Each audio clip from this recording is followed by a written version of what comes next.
చెప్తున్నాం బయటికి వెళ్ళి ఎంతో మంది అయ్యా యేసుప్రభు నమ్ముకోండి అయ్యా, అయ్యా దేవుడు నమ్ముకోండి పరలోకానికి వెళ్తాం. నువ్వు ఎన్ని చెవుకాడికి వచ్చి శంఖం పోయినా వాళ్ళు నమ్ముకోరు. ఎందుకు? వారు దేవుని చేత, దేవుని అనుగ్రహం చేత వారు దేవుని దగ్గర దేవుడు అనుగ్రహించలేదు కాబట్టి వాళ్ళు ఎట్లా రారు. మరి ఎవరు వస్తారో వచ్చు. దేవుని కృప, దేవుని అనుగ్రహం ఎవరి మీద అయితే ఉంటుందో ఆటోమేటిక్ వాళ్ళు దేవుడికి వచ్చేస్తారు. ఒక్కసారి వెళ్ళి చెప్పినా సరస్సు పడితే వాళ్ళు వచ్చేస్తారు అంతే. దేవుని కృప, దేవుని అనుగ్రహం లేదనుకో, నువ్వు ఏది ఆ ఇంటికాడికి వెళ్ళి నువ్వు 100 సార్లు చెప్పేసిన వాళ్ళు దేవుని నమ్ముకోరు. అందుకే ప్రపంచం అంతా గుర్తుపెట్టుకోండి, ఎంతో మంది దేవుని బిడ్డలు ఉండొచ్చు. అందుకే అందరూ పరలోకానికి వెళ్తారంటే అందుకే అక్కడ వాక్యంలో ప్రభు కనిపించిన ప్రతివాడు పరలోకానికి వెళ్తారన్నాడు. అందరూ దేవుని బిడ్డలే, అందరూ దేవుని బిడ్డలే కదా. నీ నామను దేవుడు నిలగొట్టలేదా? రోడ్డు స్వస్థపరచలేదా? అక్రమం చేయవాలని నాయకులండి ఎందుకు అన్నాడంటే దేవుడు అందరినీ లేదు. దేవుని కృప ఎవరికి తండ్రి కృప ఎవరికి అనుగ్రహించబడింది వాళ్ళు మాత్రమే పరలోకానికి వెళ్తారు. అందరూ వెళ్ళరు. కొంతమంది అనుకుంటారు మరి అలాంటప్పుడు మేము మన పాపం చేయకోకుండా ఏం చేయకుండా మా కోరికలు చంపుకొని అన్ని చంపుకొని ఇంటికి వస్తే అదే ప్రభావం మా నరకాన్ని పంపిస్తావా?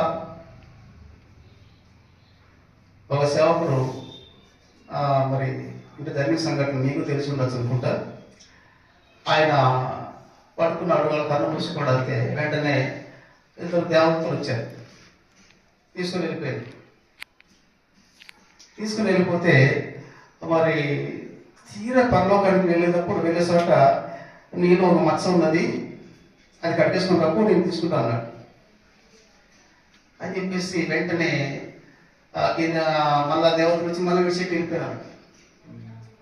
తిరిగి లేస్తే ఓహో ఇది కళని చెప్పేసి ఏదప్ప నాలో మచ్చ అనుకుని వెంటనే ప్రార్థన మొదలు పెట్టాడంట. అయితే ఒక విశ్వాసతో గొడవ పడ్డాడంట. సేవకుడే ఒక విశ్వాసంతో గొడవపడి అనేక రోజులు మాట్లాడలేదంట.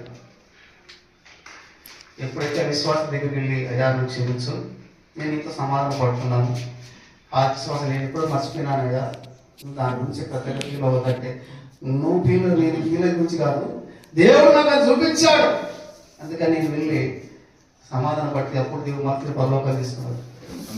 హల్లెలూయా. ఇలాంటి చిన్న చిన్న లోపాల సేవకులు అందుకే అంటాడు ఈ సేవకుడు అనొచ్చు కదా, ప్రభా నీ నామం దేవుడు నిలబట్టలేదా, రోజు స్వస్థపరచలేదా, ఏం ప్రభావ ఇలాగ వచ్చి నన్ను రానికుండా అనొచ్చు కదా. అక్రమం ఉన్నాడు అంతే. అంటే ఒక విశ్వాసంతో రాజీ పడలేదు కాబట్టి అది కూడా అక్రమంగా అంటున్నాడు. అలాగే అబద్ధాలు అయితే ఊరికే ఉంటాడా? అన్యాయం చేస్తే ఊరికే ఉంటాడా? అక్రమం చేస్తే ఊరికే ఉంటాడా? మరి పరలోకానికి ఎవరు వెళ్తారు? అందులో ప్రతి మనిషి తర్వాత ప్రతి ఒక్కరికి ఏదో ఉంటుంది. మరి ఎవరు వెళ్తారు అనొచ్చు? తండ్రి చిత్తాన్ని ఎవరికి నిర్వహిస్తారు వాళ్ళు మాత్రమే పరలోకానికి వెళ్తారు.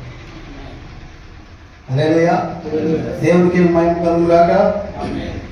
మరి నాకు ఈ శ్రమ ఇచ్చిన అవకాశం బట్టి మరి దేవుని ఎంతగానో స్తుతిస్తున్నాను. దేవుడు ఇచ్చిన వాక్యాన్ని దీవించుగాక.